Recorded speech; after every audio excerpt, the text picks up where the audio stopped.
আজকে শিরোনামটা দেখি বুঝতে পারছেন যে কি নিয়ে আলোচনা করব। আলোচনা হলো গণভোট।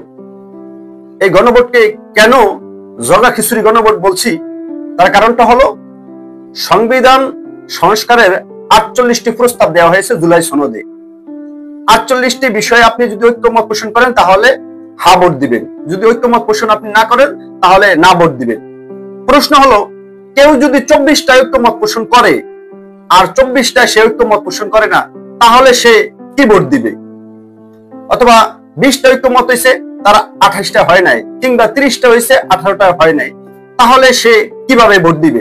এরকম কোন বিধান সুপারিশ ওই গণভোটে রাখা হয় নাই। দীর্ঘ 1 বছরের মতো আলোচনা হয়েছে রাজনৈতিক দলগুলোর সাথে, সমাজে নানান পেশাজীবী সংগঠন, বুদ্ধিজীবীদের সাথে। তারপরে ঐক্যমতের ভিত্তিতে একটি সনদ তৈরি করা হয়েছে। সর্বশেষ সনদ স্বাক্ষরের পরে যখন প্রধান উপদেষ্টার কাছে জমা দেওয়া হয়েছে, এখন দেখা যেতেছে যে আলোচনা টেবিলে যা ছিল, স্বাক্ষরের সময় যা ছিল তা এই সনদের ভিতরে নাই। ঐক্যের পরিবর্তে অনৈক্য, সহিংসতার দিকে দেশ ধাবিত হচ্ছে। তাহলে এই যে দীর্ঘ সময় এটার জন্য ব্যয় করা হলো, কি ফল বয়ে আনলো? কোনো ফল, কোনো ভালো কোনো দিক এই জুলাই সনদের আছে? এখন সনদ এবং সংস্কার কমিশন সমালোচনার মুখে পড়ে গেছে, নিরপেক্ষতা হারাইয়া ফেলেছে। এদের অধীনে সংসদ নির্বাচন রাজনৈতিক দলগুলো মনে করতেছে যে এখন ঝুঁকির মধ্যে পড়ে যাবে, কারণ তাদের কথার সাথে আর কাজের সাথে কোনো মিল নাই।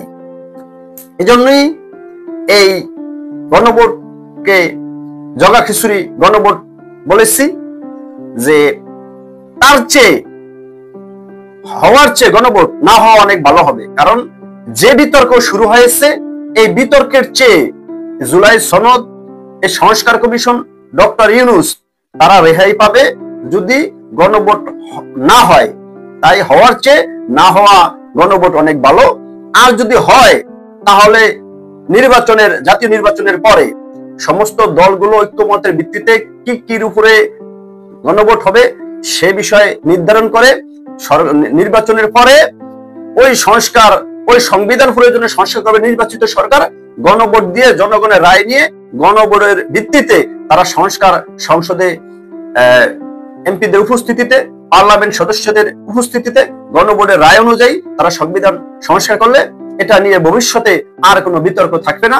তাই মনে করি এই জগা খিচুড়ি গণভোট হওয়ার চেয়ে না হওয়া অনেক ভালো।